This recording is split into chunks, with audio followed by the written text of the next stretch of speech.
Semenjak reformasi, pergantian Pak Harto, orang-orang bilang, udahlah PKI itu masa lalu, udah nggak ada lagi PKI. Tapi diam-diam kebijakan pemerintah dari pemerintah yang satu ke pemerintah yang lain berganti terus. Tiba-tiba ada kebijakan. Berapa banyak ulama dibantai sama mereka? Berapa banyak santri dibantai sama mereka?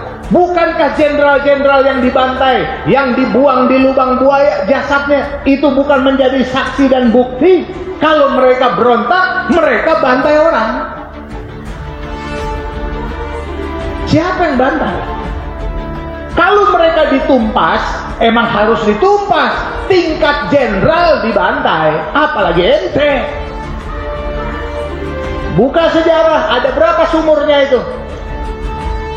Banyak sumurnya, saudara. Satu sumur ada yang isinya 100-an mayat, ratusan nyawa di situ, ratusan jasad. Ada yang puluhan, apalagi yang di pabrik gula Goreng Gareng. Wow, bukan main. Dari mana kita tahu? Dari sejarah orang yang masih hidup yang lolos. Tuh orang dikumpulin di pabrik gula, semua pendukung Indonesia dibantai di situ, saudara sekalian, tumbang. Darahnya itu sampai semata kaki.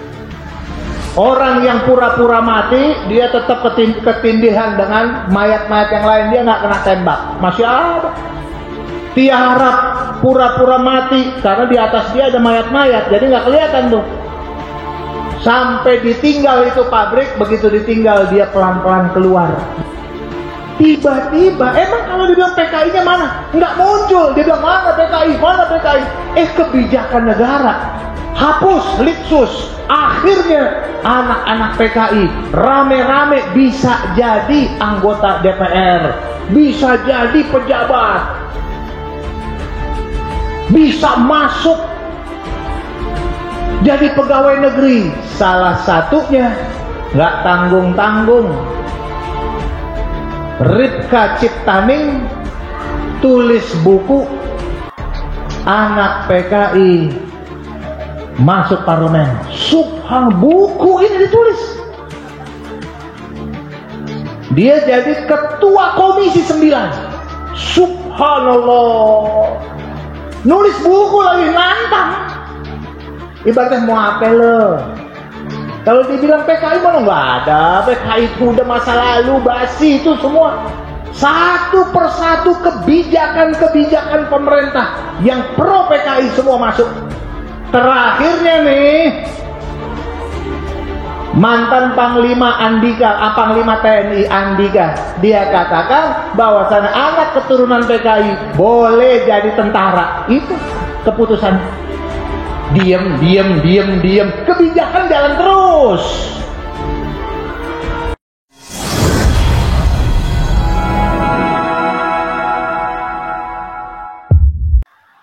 Bismillahirrahmanirrahim. Assalamualaikum warahmatullahi wabarakatuh.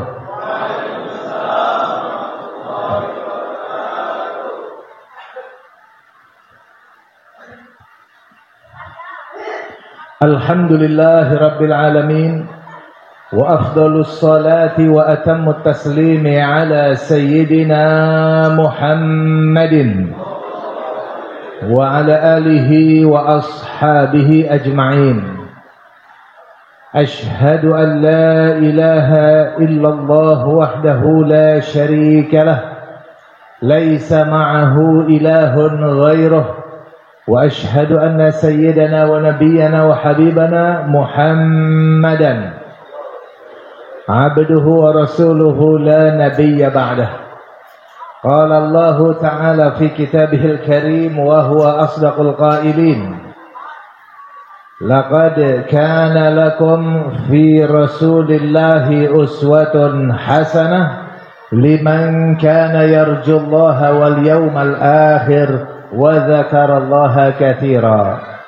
وقال نبينا محمد صلى الله عليه وسلم أو كما قال النبي صلى الله عليه وسلم اتقوا الظلم فإن الظلم ظلمات يوم القيامة. صدق الله العظيم وصدق حبيبه نبينا الكريم ونحن على ذلك من الشاهدين والحمد لله رب العالمين. أما بعد, Ahibba'il kiram yang saya hormati dan yang saya muliakan, segenap para habaib selaku zurriyahnya Nabi Muhammad sallallahu alaihi wasallam, selaku darah dagingnya Nabi Muhammad sallallahu alaihi wasallam, yang tanpa mengurangi rasa hormat serta cinta kami tak kami sebutkan namanya satu persatu. Cukup banyak yang hadir pada kesempatan kali ini. Di tengah-tengah kita ada Ustazun Al-Fadil Al-Habib Haikal bin Idrus Al-Attas, mata'anallahu bitul hayatihi wa nafa'ana bi'ulumih, wa akhuhul karim Al-Habib Muhammad Naufal bin Idrus Al-Attas, mata'anallahu bitul hayatihi wa nafa'ana bi'ulumih. Di sini juga ada bersama-sama kita Habib Salim Al-Haddad, dan juga ada Habib Zaki Jamalul Lail, Habib Alwi dan lain-lainnya.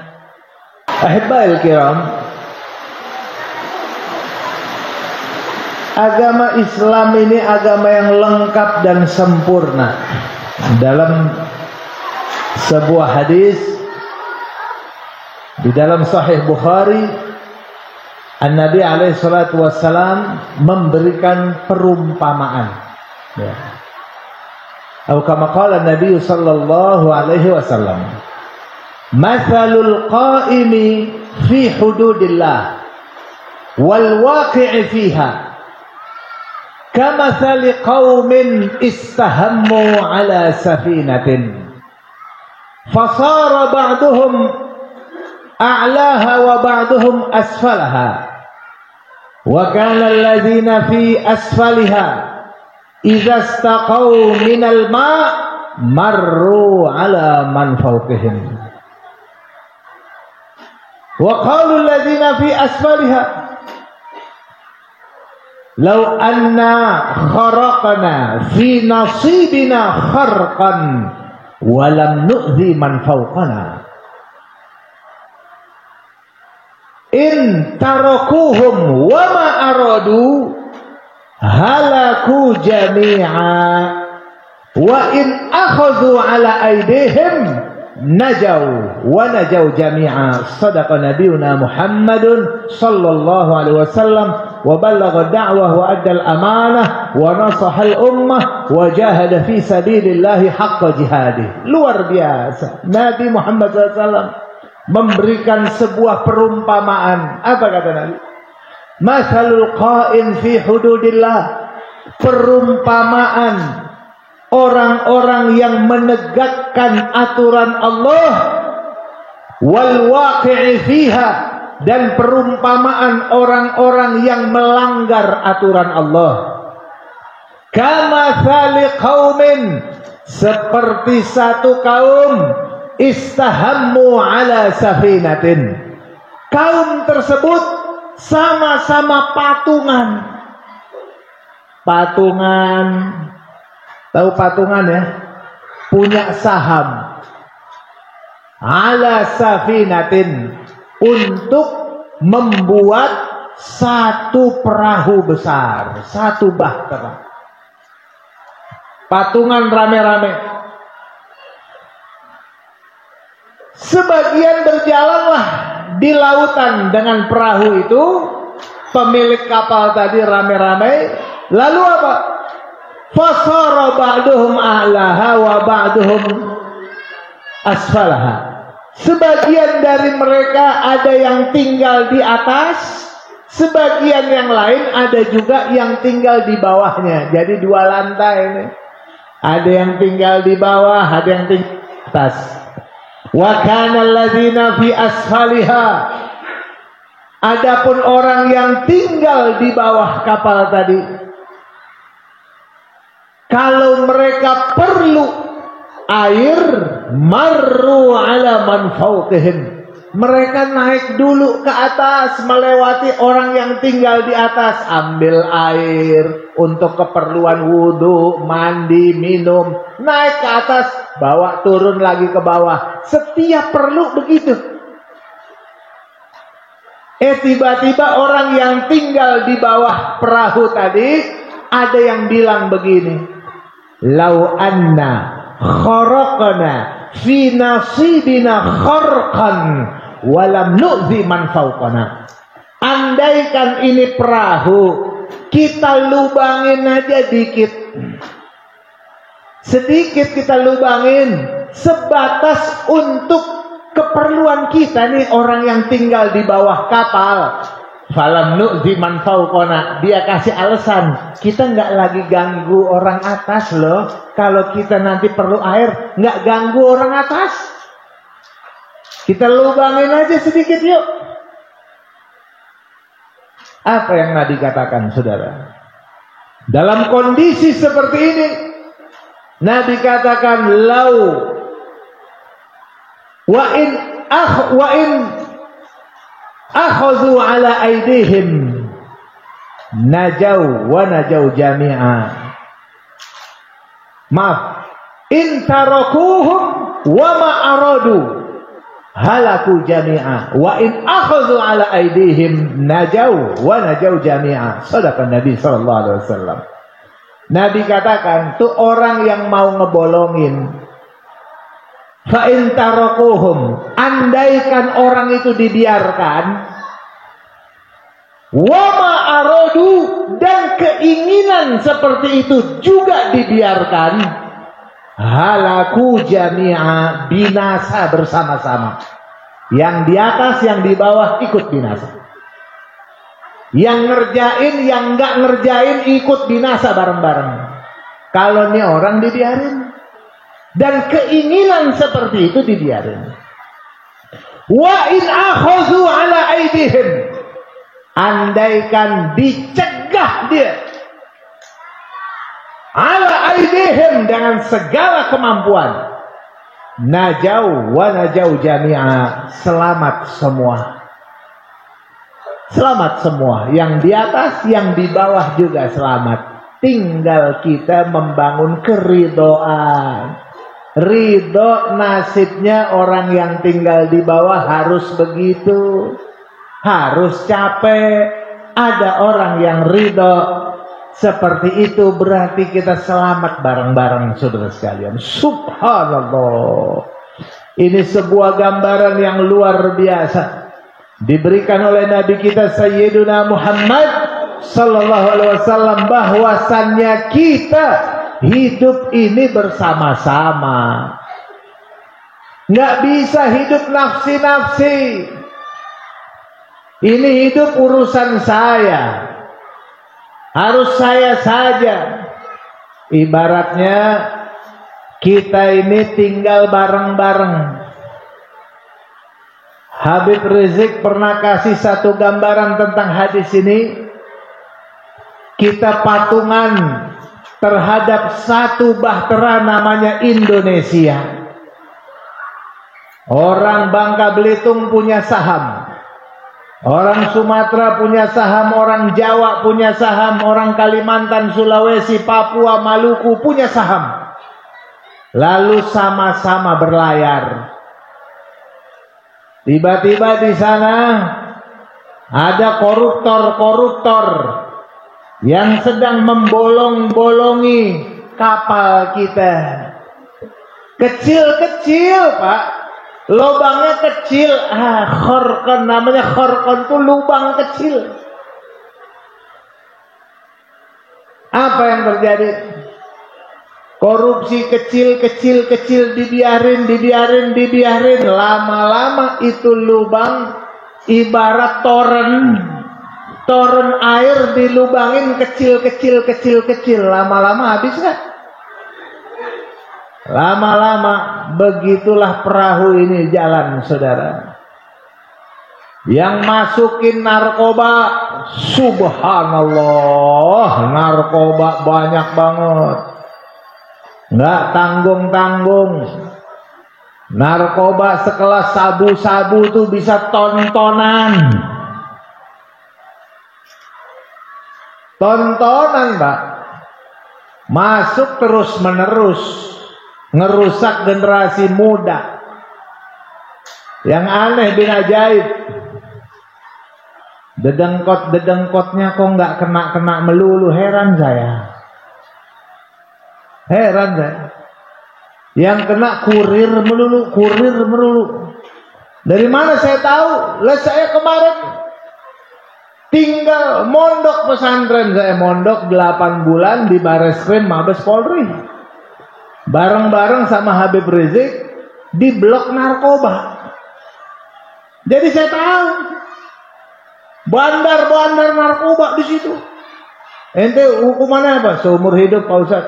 Oh, alhamdulillah saya seumur hidup. Oh bagus, alhamdulillah. Kenapa alhamdulillah? Ya masih bisa napas lah. Begitu. Senang dikasih hukuman seumur hidup. Karena nggak hukuman mati gitu. Kalau mati ya saya nggak ada harapan. Saya bilang salah ente, mestinya hukumannya ente minta hukuman mati sekalian. Ente tahu jadwal matinya, tobat. Matinya husnul khotimah ente. Mati dalam tobat. Kalau ntar begini lo belum tentu tobat lo, mati ntar lo. Bukan ini yang minta yang benar, udah palang tanggung, dosa udah kebanyakan. Biar jelas sekalian matinya kapan. Kurir yang saya ketemu nih, kurir, hukumannya seumur hidup, 20 tahun, 15 tahun. Paling muda, paling kecilnya 12 tahun. Anak-anak muda-muda, ada yang tua, ada yang kurir. Bosnya di mana bosnya? Ya, ternyata itu jadi bisnis, saudara sekalian.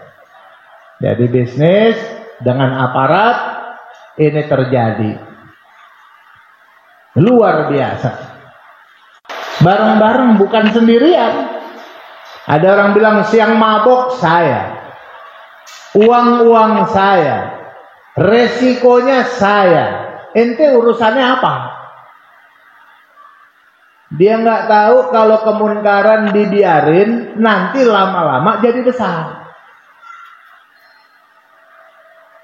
Muncul lagi perzinahan, muncul lagi LGBT, muncul lagi aliran sesat. Dibiarin, heran saya. Bapak Ibu sekalian, ini kalau dibiarin terus, maaf kata, kalau Allah murka, kita kena bersama-sama. Tidak pilih-pilih, bencana begitu datang, al-bala'u ya'um. Bala itu datangnya menyeluruh, semua kena, nggak ada pilih-pilih. Datang gempa bumi, ya udah kena semua. Di Cianjur kena gempa bumi, pesantren hancur, masjid hancur, diskotek hancur, warung remeng-remeng hancur. Rumah Jablay hancur, tahu Jablay? Hancur. Rumah pejabat, rumah rakyat hancur semua. Sekali kena gempa begitu. Introspeksi kita. Nah, yang paling parah saat sekarang ini, ya, kita perlu kuatkan barisan di sini, Bapak Ibu sekalian, kuatkan mental kita, siapkan iman Islam kita, supaya apa? Pada waktunya nanti kita udah punya kesiapan, saudara sekalian. Agama Islam itu lengkap, Pak, indah. Dari kecil ada namanya dakwah, kita ngajarin Islam tuh jadi turun temurun. Kita mewarisi Islam untuk anak dan cucu kita. Kita warisin. Jadi anak kita wariskan. You orang Islam, kamu harus beramal Islam. Kita yang warisin. Kata Habib Novel tadi, gimana mau warisin Islam? Orang-orang tuanya aja nggak paham, nggak ngerti Islam. Hadir majelis taklim juga nggak mau. Cuman segelintir orang mau hadir majelis taklim. Anak-anak muda, anak remaja jarang yang mau hadir majelis taklim. Ini perlu ada formula-formula. Bagaimana strategi dakwah untuk remaja? Bagaimana strategi dakwah yang menarik untuk anak muda?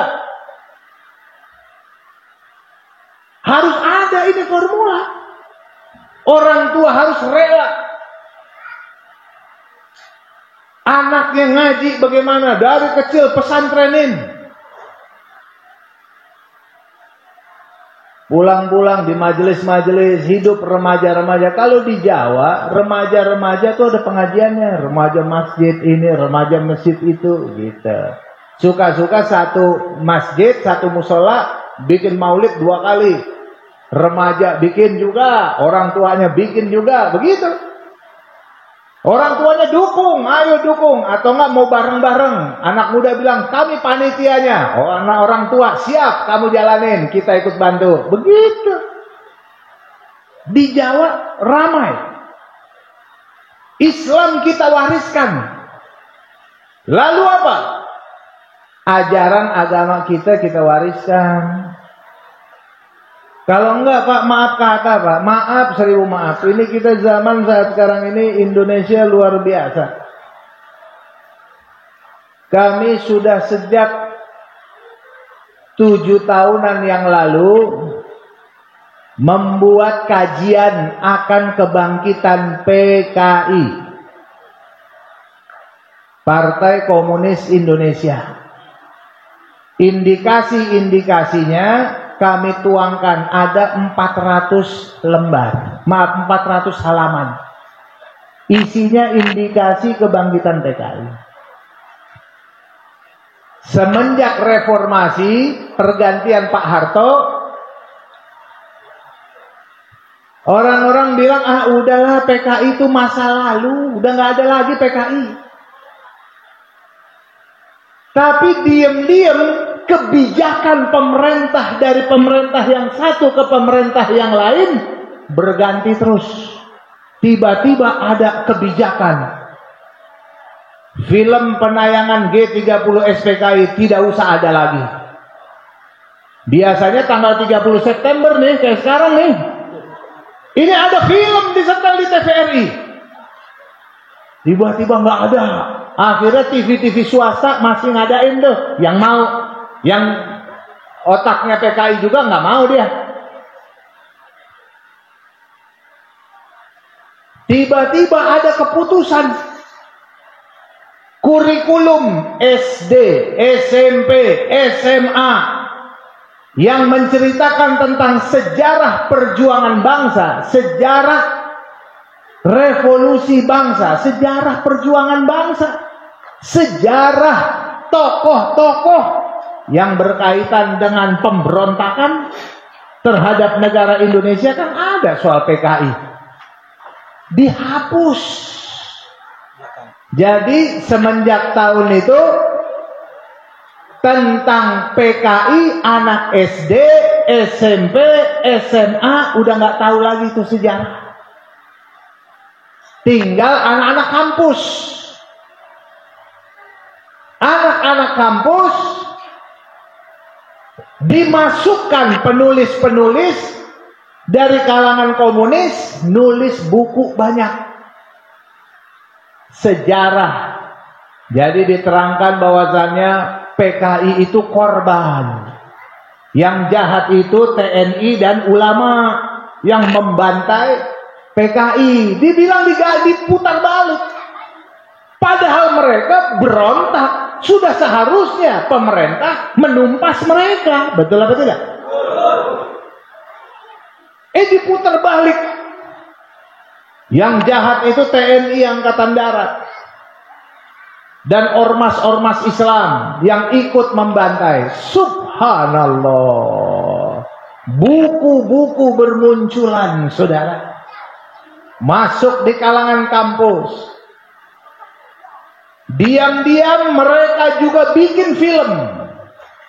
Judulnya Senyap. Film yang dia bikin nih, disetel di kampus-kampus, supaya orang kampus nih, anak-anak muda, jangan percaya lagi dengan film G30 SPKI yang 3 jam 4 jam itu. Itu film fiktif. Dia bikin film sendiri, dia setel di kampus-kampus. Dari mana saya tahu? Tiba-tiba saya kaget-kaget, saya diundang oleh namanya SFI, Sensor Film Indonesia. Lembaga Sensor Film Indonesia undang saya nonton bareng film Senyap. Isinya memutarbalikkan fakta. PKI itu korban. Akhirnya sekarang jadi korban. Nah, terus mau bagaimana nih kita? Akhirnya kita bilang ini film fitnah. Berapa banyak ulama dibantai sama mereka? Berapa banyak santri dibantai sama mereka? Bukankah jenderal-jenderal yang dibantai, yang dibuang di lubang buaya jasadnya, itu bukan menjadi saksi dan bukti kalau mereka berontak, mereka bantai orang? Siapa yang bantai? Kalau mereka ditumpas, emang harus ditumpas. Tingkat jenderal dibantai, apalagi ente. Jenderal nih, jenderal dibantai, Pak. Karena mereka udah berhasil merekrut. Ada instansi-instansi, ada tokoh-tokoh angkatan darat, angkatan laut, polisi, angkatan udara. Itu ada, mereka berhasil rekrut. Jadi jenderal-jenderal dia berani bantai, saudara. Punya senjata, tani dipersenjatain, petani. Buruh dipersenjatai. Waduh.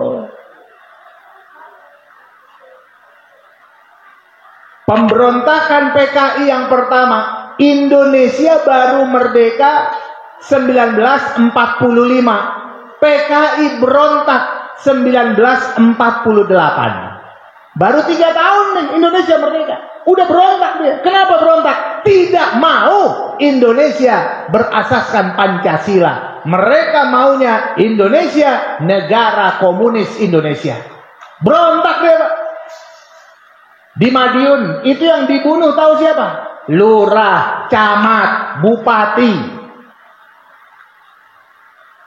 kiai-kiai, pesantren-pesantren, santri-santri. Itu sampai di Madiun itu dibikin patungnya. Patung ada kiai lagi begini, di belakangnya ada orang pakai celurit lagi mau nebas batang leher kiai. Itu dibuat patungnya. Tandanya cukup banyak kiai pada waktu itu yang dibantai dan nyawa dan jasadnya dibuang di sumur. Soco. Buka sejarah, ada berapa sumurnya itu? Banyak sumurnya, saudara. Satu sumur ada yang isinya 100-an mayat, ratusan nyawa di situ, ratusan jasad. Ada yang puluhan, apalagi yang di pabrik gula Gorang Gareng. Wow, bukan main. Dari mana kita tahu? Dari sejarah orang yang masih hidup yang lolos. Tuh orang dikumpulin di pabrik gula, semua pendukung Indonesia dibantai di situ, saudara sekalian. Tumbang, darahnya itu sampai semata kaki. Orang yang pura-pura mati, dia tetap ketindihan dengan mayat-mayat yang lain. Dia nggak kena tembak. Masih ada.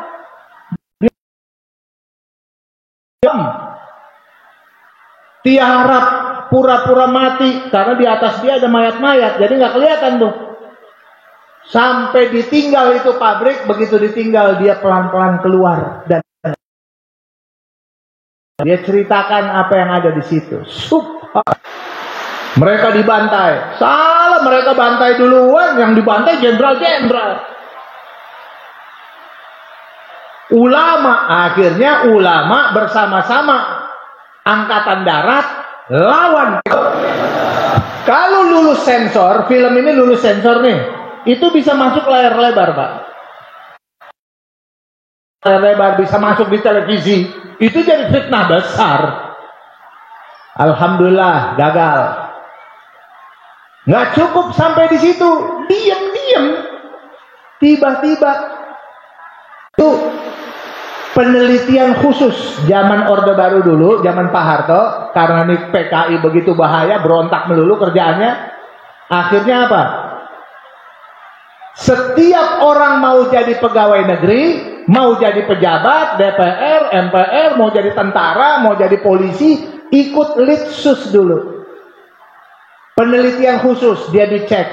Anda siapa? Ayahnya siapa? Kakeknya siapa? Mau gurunya siapa? Pernah belajar di mana? Lihat tuh.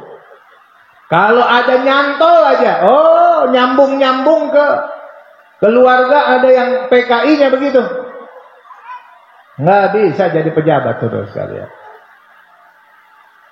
Tiba-tiba, emang kalau dibilang PKI-nya mana? Nggak muncul. Dia bilang mana PKI, mana PKI. Kebijakan negara. Hapus, litsus. Akhirnya anak-anak PKI rame-rame bisa jadi anggota DPR. Bisa jadi pejabat. Bisa masuk jadi pegawai negeri. Salah satunya nggak tanggung-tanggung, Ripka Ciptaning tulis buku anak PKI masuk parlemen. Subhan, buku ini ditulis. Dia jadi ketua komisi 9. Subhanallah. Nulis buku lagi, nantang. Ibaratnya mau apa lo? Kalau dibilang PKI mana nggak ada. PKI itu udah masa lalu, basi itu semua. Satu persatu kebijakan-kebijakan pemerintah yang pro PKI semua masuk. Terakhirnya nih,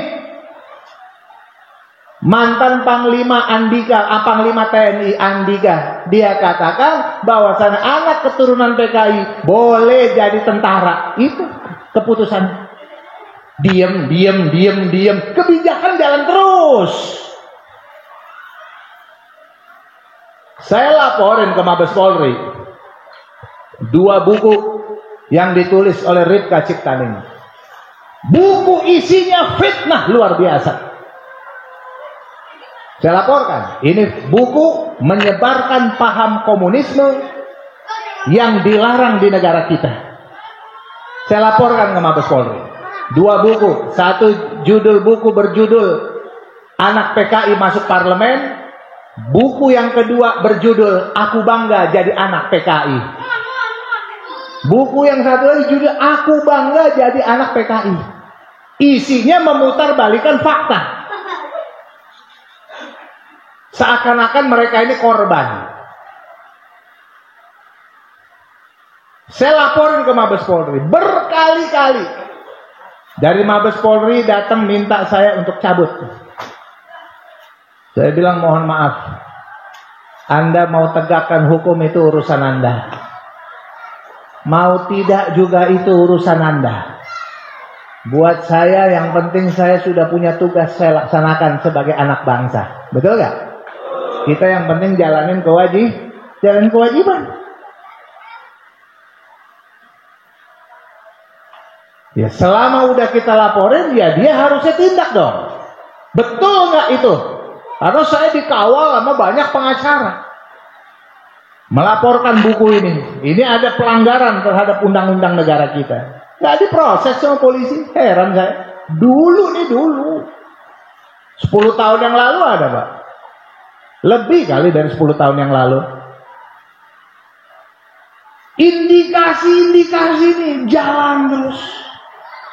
Tiba-tiba logo-logo PKI Palu Arit itu muncul di mana-mana. TNI polisi sweeping. Tiba-tiba Jokowi telepon Kapolri dan telepon Panglima TNI. Itu jangan di sweeping itu. Baju-baju pakai lambang PKI itu jangan di sweeping. Itu hanya model anak-anak muda zaman sekarang. Begitu. Urusannya apa? Emang boleh masang lambang PKI? Kan ada aturannya kitab MPRS yang melarang tentang penyebaran paham komunisme, marxisme, leninisme, termasuk penyebaran logo-logo. Nggak boleh. Ini berjalan terus. Kalau ditanya, ini bahaya PKI. Mana PKI? Udah nggak usah dibahas. PKI nggak ada. Saya kaget. Nih, saya kaget tiba-tiba saya diundang. Kita dapat informasi kaget-kagetan Komnas HAM mengeluarkan rekomendasi kepada pemerintah supaya pemerintah minta maaf kepada keturunan PKI yang menjadi korban HAM. Minta maaf. Loh, kaget kita. Kok pemerintah disuruh minta maaf sama pemberontak? Akhirnya rame-rame kita datang. Dengan juga tokoh-tokoh dari agama yang lain. Pendeta-pendeta ikut sama saya. Datang rame-rame ke Komnas HAM. Kita di situ mau tanya, kenapa bisa keluar rekomendasi seperti ini? Ini ide siapa? Kok bisa membela pelanggaran HAM untuk PKI, sementara rakyat Indonesia yang menjadi korban kebiadaban PKI, kok ente nggak bela? Keluarga tuh, jenderal-jenderal yang dibunuh, anaknya lihat di depan mata anaknya dibantai ayahnya, bahkan ada anak kecil yang ikut kena tembak mati.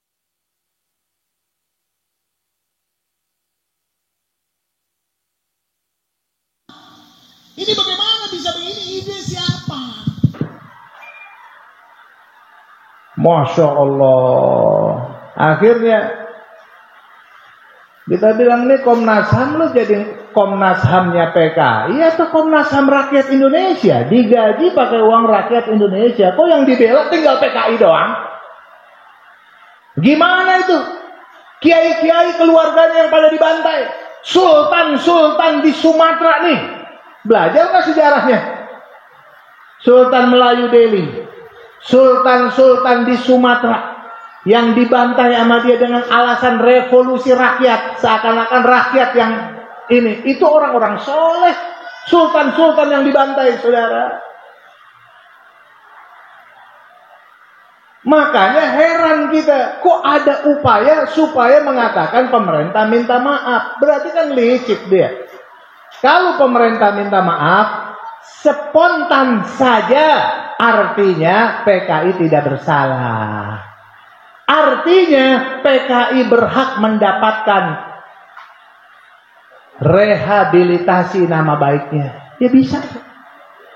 Artinya harta yang disita dari PKI harus dikembalikan kepada mereka dan dia berhak menuntut ganti rugi. Anak keturunannya tuh berhak dapat ganti rugi. Terus korbannya PKI bagaimana? Coba Bapak Ibu sekalian baca buku ya, nanti boleh baca buku. Judulnya Ayat-ayat yang Disembelih. Ini buku ditulis oleh 2 orang wartawan. Yang 2 orang wartawan ini mewawancarai langsung korban yang masih hidup, saksi mata. Misalnya ayahnya dibakar hidup-hidup di sawah. Ini anaknya lihat. Anaknya ini diwawancarain. Apa yang kamu lihat? Ada pengurus masjid dipotong lidahnya. Masih hidup orangnya. Atau ada abangnya, ada adiknya, atau ada anaknya, itu diwawancarain. Jadi buku itu luar biasa. Direkomendasikan oleh almarhum Kiai Haji Hashim Muzadi dan juga Kiai Haji Yusuf Effendi.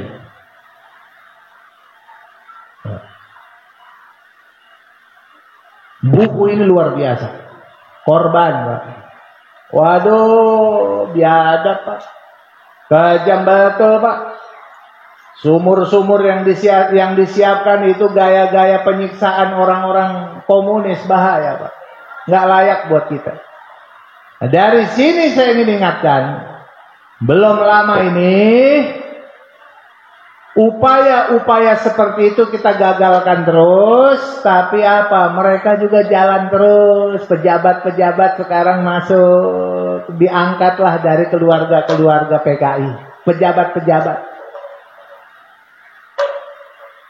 Yang terakhir, Jokowi mengeluarkan Kepres nomor 17 tahun 2022 yang menyuruh untuk membuat tim investigasi dan tim untuk apa?